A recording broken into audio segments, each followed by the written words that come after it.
Bismillahirrahmanirrahim. Assalamualaikum warahmatullahi wabarakatuh. Waalaikumsalam warahmatullahi wabarakatuh. Alhamdulillahilladzi anzala hadzal Qur'an hudan linnas wa bayyina minal huda wal furqan. Asyhadu an la ilaha illallah wa asyhadu anna Muhammadan abduhu wa rasuluh la nabiyya ba'dah. Allahumma salli ala Sayyidina Muhammad wa ala ali Muhammad.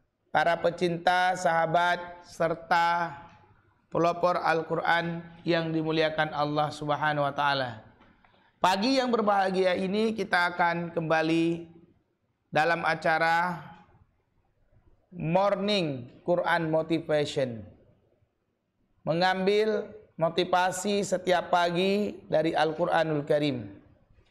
Di mana hari ini kita akan memasuki bulan suci Ramadan adalah hari yang ke-30, detik-detik terakhir. Detik-detik terakhir ini kita akan isi dengan melihat inspirasi pada juz 29 surat Nuh, tepatnya pada ayat yang ke-10. Ada apa pada surat Nuh? Tepatnya pada ayat yang ke-10, mari kita bacakan bersama-sama. A'udzu billahi minasy syaithanir rajim. Semuanya. A'udzu billahi minasy syaithanir rajim. Bismillahirrahmanirrahim.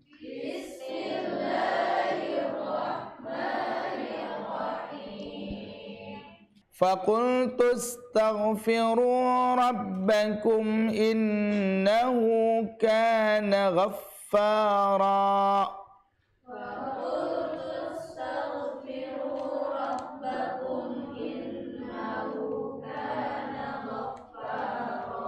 يُرْسِلِ السَّمَاءَ عَلَيْكُمْ مِدْرَارًا.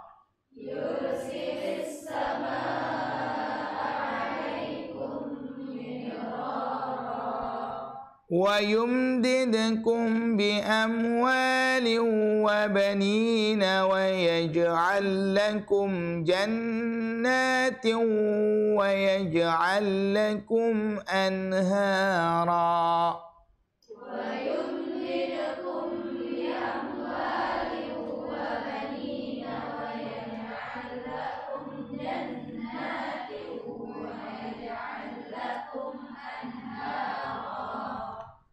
Sadaqallahul azim.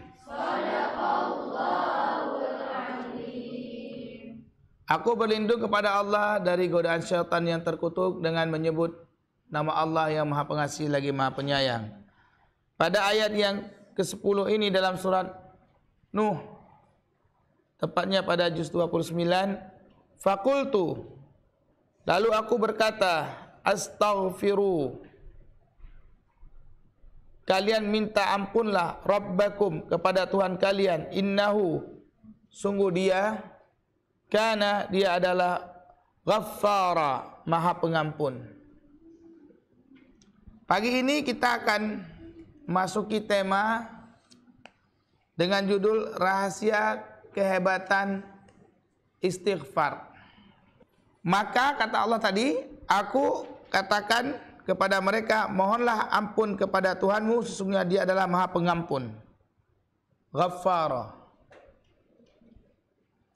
Kita lihat asal katanya. Ghafara yaghfiru ghufranan maghfiratan. Artinya yang memberikan ampunan. Itu kata ghafara adalah sifat Allah yang memberikan ampunan kepada kita. Asal kata ghafara yaghfiru ghufranan maghfiratan, memberikan ampunan. Kalau ada bulan Syahrul Quran, Syahrul Maghfirah, bulan di mana Allah memberi pengampun. Itu adalah sifat Allah Subhanahu wa taala. Kemudian sifat manusia apa? Istaghfara, yastaghfiru, yastaghfiru istighfaran, meminta ampun.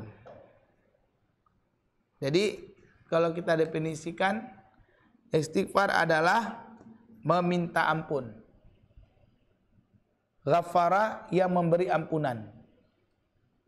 Tugas kita adalah perbanyak istighfar, perbanyak minta ampun. Karena kalau kita sering minta ampun kepada Allah Subhanahu wa taala, maka Allah pun akan memberikan ampunan. Kenapa? Karena Allah mengatakan faqultustaghfiru rabbakum innahu kana ghaffara.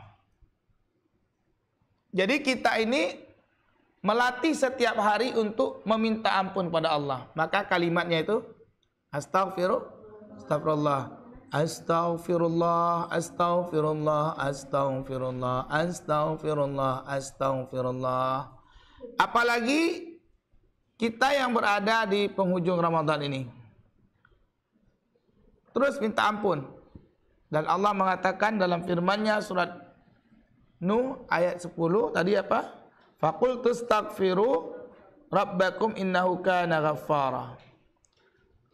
Lalu aku berkata, kalian minta ampunlah kepada Tuhan kalian, sungguh Dia innahu kana ghaffara, Dia adalah Maha Pengampun. Itu sifat Allah. Sedangkan sifat manusia, saya ulangi, adalah istighfara, meminta ampun. Kapan dilakukan? Setiap hari, setiap saat. Kenapa? Karena kita tergantung kepada Allah Subhanahu wa taala, dan hanya Allah lah tempat kita menggantungkan diri kita. Lalu pertanyaannya adalah, kenapa kemudian kita harus istighfar, meminta ampun? Yang pertama, sebagai bukti penyesalan atas dosa-dosa kita. Dosa apa? Dosa maksiat. Kita ini kan sering berbuat maksiat. Maksiat itu macam-macam. Ada maksiat tangan, ada maksiat mulut, ada maksiat mata, ada maksiat hidung, ada pula yang namanya maksiat telinga, ada maksiat hati, ada maksiat kaki, ada maksiat jari jemari. Di mari kita bermaksiat. Dan hampir setiap hari terjadi pada setiap insan. Maka perlu minta ampun. Dan Nabiullah Muhammad SAW adalah manusia yang mulia, yang setiap saat minta ampun pada Allah. Ini juga yang membuat motivasi besar kita. Jadi kita berusaha untuk mengikuti semaksimal kemampuan untuk apa yang dilakukan oleh baginda Nabi Muhammad SAW menjadi perhatian kita, sunnah-sunnahnya. Padahal sudah maksum, bebas dari dosa, tapi istighfarnya tinggi banget. Astaghfirullah, astaghfirullah, astaghfirullah, astaghfirullah, astaghfirullah. Nah, tadi kenapa harus istighfar? Itu kita membuktikan akan penyesalan kita atas dosa-dosa dan maksiat yang kita lakukan. Yang kedua, kenapa harus istighfar? Karena ketidakmampuan kita mensyukuri nikmat Allah. Jadi jangan merasa sekarang ini kita sudah pada posisi mensyukuri nikmat Allah. Belum. Makanya kita istighfar. Karena nikmat Allah itu banyak sekali. Tidak bisa dihitung nikmat Allah kepada kita. Jadi yang kedua, kenapa kita harus istighfar? Karena ketidakmampuan kita mensyukuri nikmat Allah Subhanahu wa taala. Yang ketiga, adanya rasa butuh manusia kepada Allah Subhanahu wa taala. Baik saat merasa senang ataupun susah, saat diuji ataupun tidak diuji. Dan istighfar ini adalah kebutuhan, bukan keinginan. Jangan dibalik-balik ini. Makanya bersyukurlah kalau ada namanya itu wanita istighfar. Berarti dia wanita yang dekat dengan Allah. Mulutnya itu astagfirullah, bagus banget itu. Kenapa lari? Astagfirullah, astagfirullah. Yang selanjutnya, apa saja penghalang sehingga kita sulit beristighfar? Yang pertama adalah kesombongan yang mengitari kita dan menghantui kita. Jadi sifat sombong ini akan menghalangi kita untuk bisa menjadi orang-orang yang rajin beristighfar kepada Allah. Merasa hebat, merasa banyak ilmu, merasa paling bisa. Ini menghalangi. Saat saudara kita berdoa, kita tertawa. Itu bagian sombong, tingkah laku yang tidak kita sadari. Saat saudara kita lagi sedih, kita ejek. Itu susah beristighfar. Saat kita diberi kelebihan, kita mengatakan itu kelebihan akibat diri kita sendiri. Susah. Itu penghalang istighfar, sombong. Saat kita hidupnya lebih baik daripada orang lain, kita ejek-ejek orang lain, sombong itu. Saat kita bernegosiasi dengan kebaikan, bahagian dari sombong. Kok kebaikan pula dinegosiasi? Harus dijelaskan berkali-kali. Sudah Al-Quran jelasin. Itu bahagian dari sombong itu. Susah istighfar orang kayak gitu. Yuk salat, ntar dulu Kenapa sih kita harus salat? Sombong itu. Ngaji yuk, biar bertambah iman kamu. Enggak gua mau ngopi dulu. Kenapa harus ngaji? Yuk bareng-bareng kita wakafkan diri menjadi pejuang Al-Quran. Enggak nanti kalau wakaf diri jual Al-Quran nanti masuk surga. Aku mau nyicipin neraka dulu. Nggak tahu kan kalau mungkin ada orang yang kayak gitu kan. Nolak semua dia. Kebaikan semua dinegosiasi. Tapi begitu keburukan tidak ada dinegosiasi. Sombong itu. Dan orang sombong ini, kata Allah dalam hadis kursinya yang disampaikan oleh Rasulullah adalah awalun nas yang saya bilang kemarin. 3 jenis manusia yang dia berbuat amal soleh, tapi 3-tiganya duluan masuk neraka. Yang pertama orang yang mahir membaca Al-Quran. Kena kita nih pada penghafal Al-Quran. Dia mahir membaca Al-Quran, tapi baca Al-Qurannya untuk mempertunjukkan kepada orang dan agar orang mengatakan kita hebat. Kitalah yang paling mantap. Sehingga aku nih hafiz. Makanya dulu kan para sahabat nggak ada buat Al-Hafiz kan. Kita sekarang titelnya Al-Hafiz. Padahal namanya Hafiz. Sama kayak haji. Orang Indonesia kan buat haji kan. Haji fulan bin fulan. Padahal haji itu sepengetahuan saya itu titel yang dibuat oleh orang Belanda. Supaya membedakan mana muslim yang kuat dan taat dan mana yang tidak. Belanda buat itu dia. Dia tahu nih, kita tulislah haji-haji. Sebagaimana berani-beraninya kita membuat Al-Hafiz. Tapi kalau kita artikan sederhana ya terpelihara. Jadi orang pertama masuk neraka itu orang pembaca Al-Quran atau orang yang mahir dengan Al-Quran yang sombong. Ngaji untuk dirinya aja. Datang ke pondok-pondok pesantren, pondok-pondok tempat Quran untuk dirinya. Dia tidak pikir orang bantu dia. Dia tidak pikir ustadznya berhari-hari mendengarkan murajaahnya. Emang gampang dengan murajaah itu, bosan kalau nggak ngerti caranya, kalau nggak nikmat, nggak sabar. Jadi kita ini sombong, semua kebutuhan kita ingin dipenuhi. Makanya Abi bilang selalu kan, emang siapa lo di sini? Sayang ustadz-ustadz kita hari ini.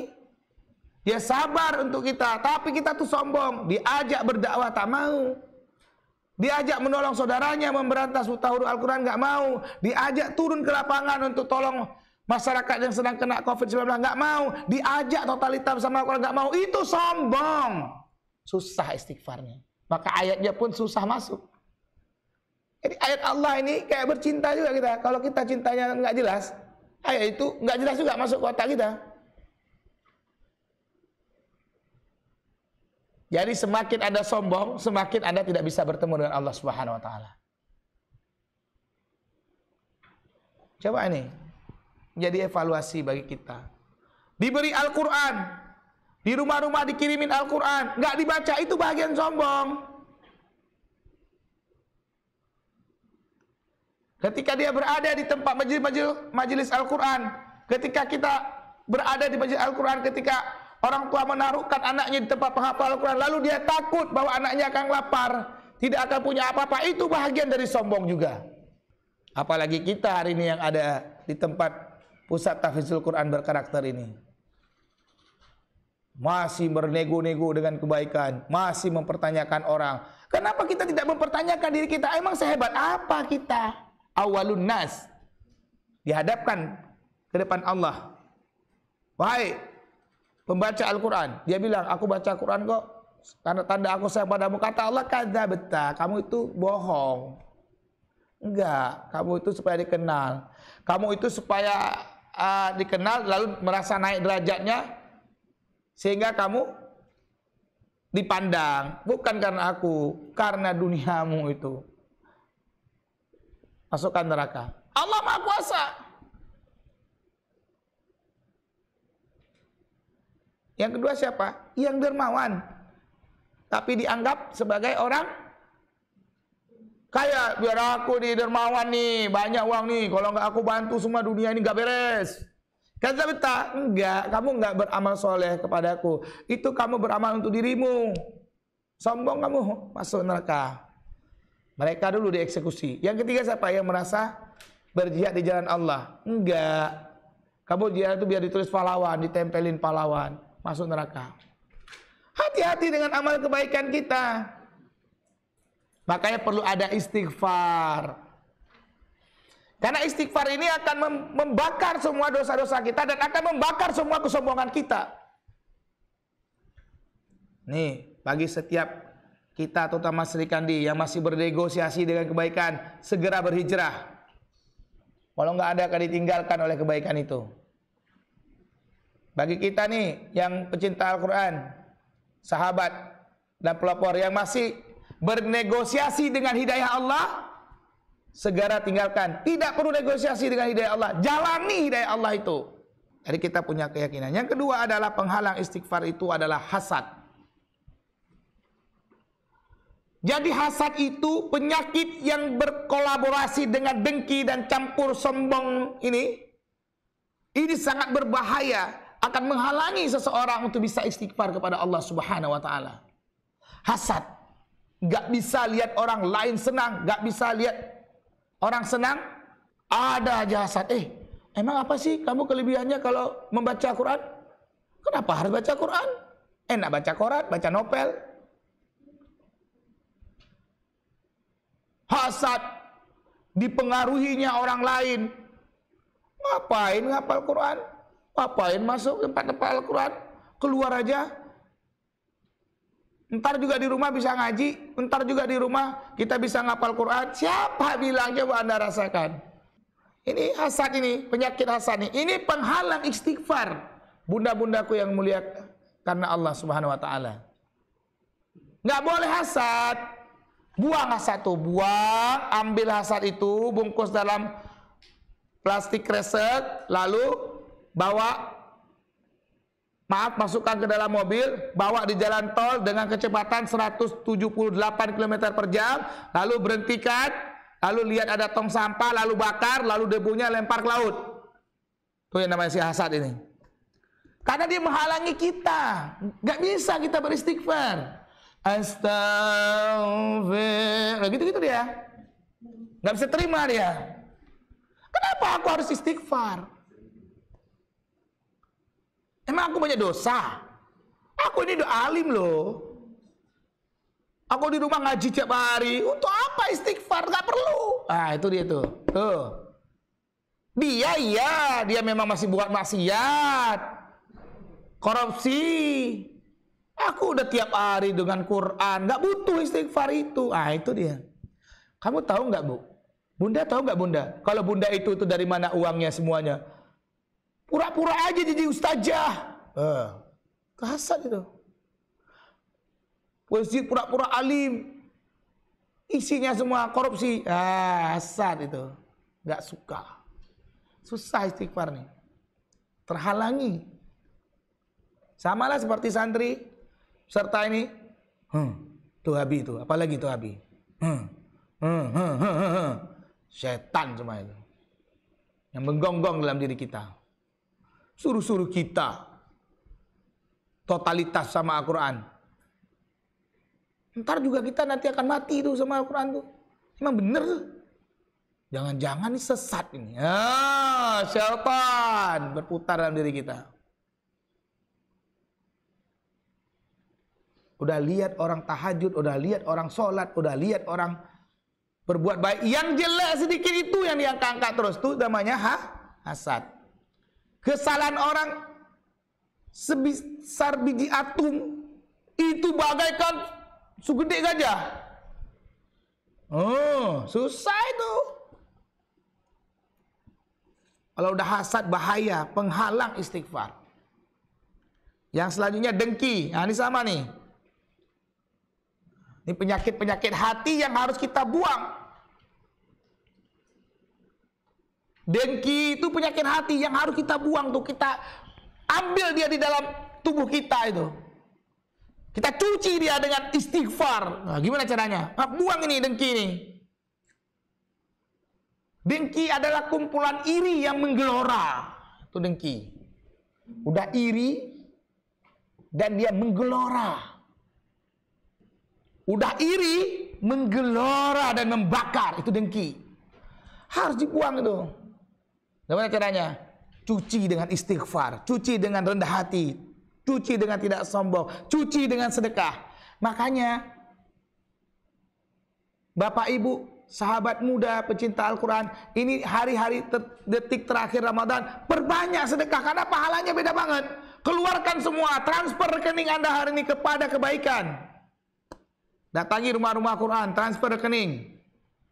Biar hilang tuh yang namanya dengki, iri, hasad. Kenapa kita dengki? Kenapa kita iri? Karena hasad. Karena kurang sedekah. Karena sedekah itu melapangkan dada, menyuci semua itu. Jadi sedekah campur istighfar, qalbun sahih. Jangan pandai minum es campur aja. Kita campur nih keimanan kita dengan sedekah campur istighfar. Qalbun sahih. Hati yang sehat dan bersih. Nah, ini buang nih penghalang.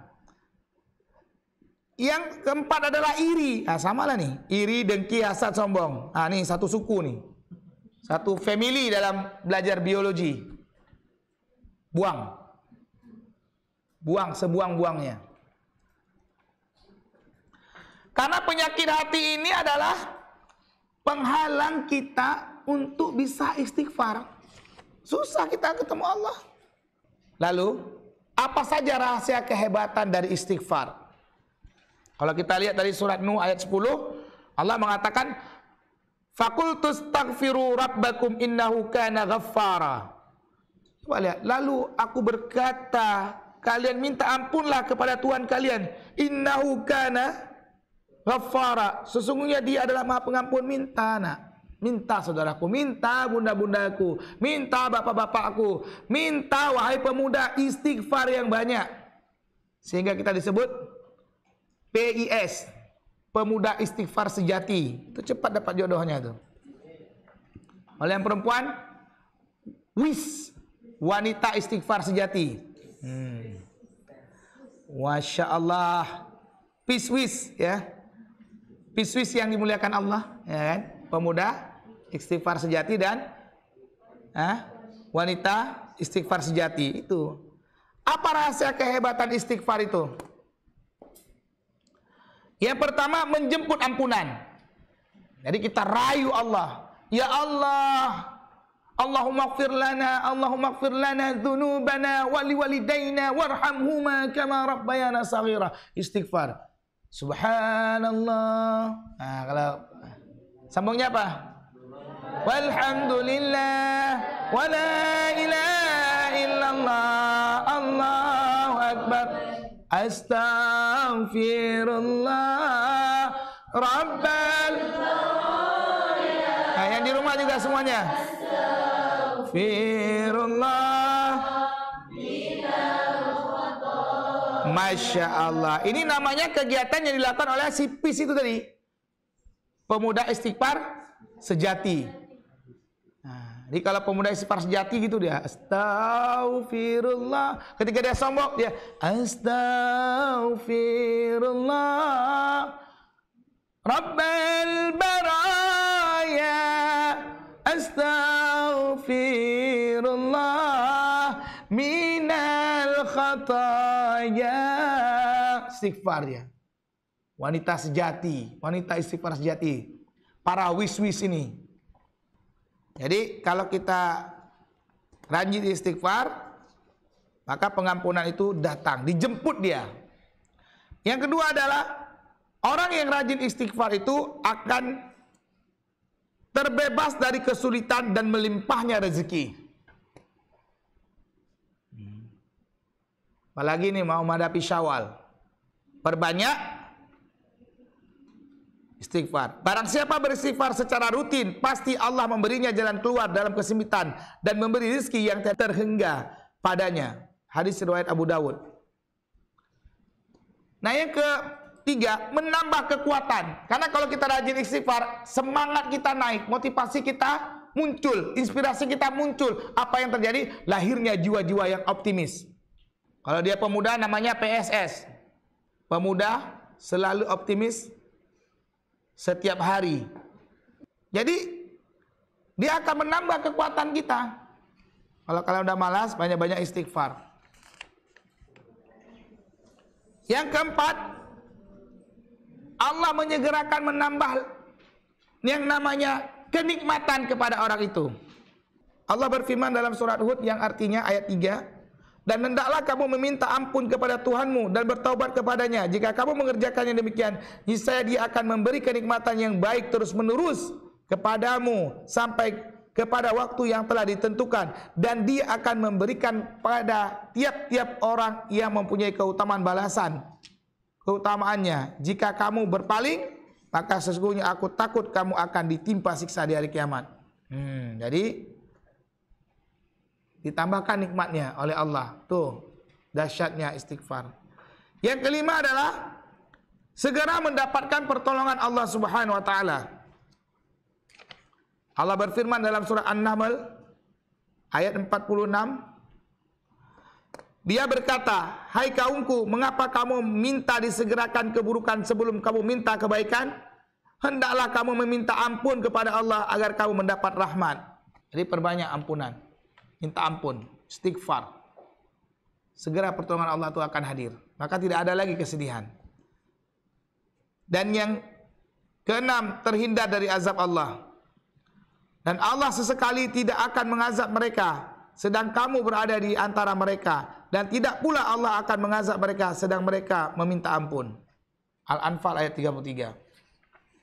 Jadi oleh karena itu, pecinta sahabat dan pelapor Al-Quran yang dimuliakan Allah, kita harus berantas yang namanya penghalang istighfar, sombong, dengki, iri, ya, hasad, itu kita harus hilangkan. Sehingga istighfar kita begitu cepat lajunya, dan kita merasakan kelezatan iman akibat interaksi kita dengan Allah Subhanahu wa taala. Kalau begitu bagaimana rumus aplikasinya? Kita akan lihat.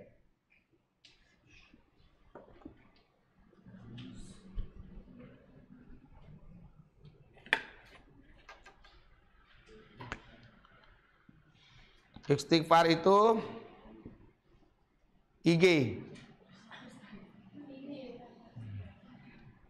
IG sama dengan 2, 0, 1 tak terhingga kali 2 A kuadrat 1 tak terhingga. Kali 2D kuadrat 1 tak terhingga. Nah, gini rumusnya nih. Rumus baru nih. Rumus aplikasi baru untuk menghancurkan semua penghalang-penghalang itu. Yang isinya S, H, D, IR. Ini negatif, ini negatif, ini negatif, ini negatif. Sombong, hasad, dengki, iri. Aplikasinya istighfar sama dengan manusia yang mengosongkan diri hanya untuk Allah sepanjang hidupnya dikali dengan manusia yang punya aksi-aksi lewat gerakannya dengan istighfar sepanjang hidupnya dikali dengan manusia yang duduk-duduk selalu beristighfar sepanjang hidupnya melalui subhanallah, melalui alhamdulillah, melalui Allahu akbar, melalui la ilaha illallah, melalui astaghfirullahal azim. Demikian, dan mudah-mudahan ini akan menjadi rumus yang kalian ulang-ulang. Seperti rumus ini biasa saja. Nanti saya akan melanjutkan ceritanya bagaimana mengaplikasikan rumus simple ini sehingga Anda bisa mendapatkannya. Makanya Abi di sini memberi terus rumus-rumus yang banyak. Kalau kita sering ikuti morning Quran motivation, lama-lama Anda akan menemukan, oh ini yang akan dibuat aplikasi oleh Abi. Karena kita ingin Anda menjadi orang-orang yang memiliki inspirasi yang tinggi, imajinasi yang kuat ketika kita berhadapan dengan Al-Quran.